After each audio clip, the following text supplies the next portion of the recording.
আজ কি কি হবে বুড়িমা? কেন? ডাল, ভাত, পটল ভাজা, বড়ি দিয়ে লাউ আর মুড়ো ঘন্ট, চাটনি, পাঁপড়। মুড়ো ঘন্ট করবে? সে তো অনেক হ্যাপা।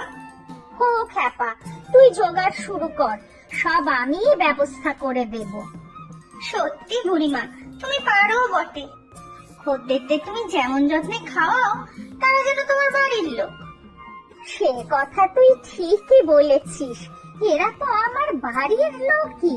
ওই যে ছেলেটা ব্যাংকে কাজ করে, বাড়ি তো শহরে, রোজ সাত সকালে বাড়ি থেকে রওনা দেয়, আবার বাড়ি ফিরতেও অনেক রাত। সারাদিনে কত কাজ, খাওয়া বলতে তো দুপুরে আমার এখানেই দুমুঠো। ব্যাংকের ম্যানেজার বাবুর কথা বলছো বুঝি? গ্রামের সবাই খুব মানে ওনাকে। হ্যাঁ রে বাপু, ম্যানেজার হবে তোদের কাছে, আমার কাছে তো ছেলে। জানিস, একবার ওর মা এসেছিল, আমারই মতো পোড়া কপালি বিধবা, দুটো হাত জুড়ে বলে গিয়েছিল, দিদি ছেলেটাকে একটু দেখো, বড়ই পেটরোগা ছেলে। বুঝেছি কেন তুমি মাঝে মধ্যে থানকুনি পাতা দিয়ে কাঁচকলার পাতলা ঝোল বানাও। নিশ্চয়ই প্রভাত বাবুর জন্য। হ্যাঁ রে বাচ্চা, আর অতীন মাস্টার, তার তো আবার ঝাল মশলা চলে না, তবে আমার হাতে ডাল সিদ্ধ আর আলুর চোখা ভারী ভালো খায়। সে বুড়িমা, তোমার হাতের আলু চোখার স্বাদই আলাদা।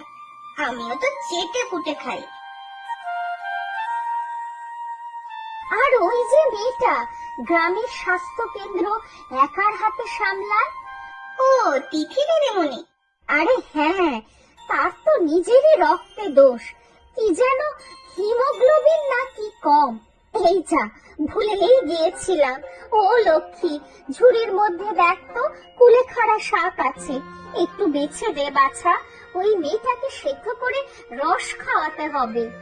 তুমি কি হোটেল চালাচ্ছ নাকি সবার রোগের চিকিৎসা করছো শুনি?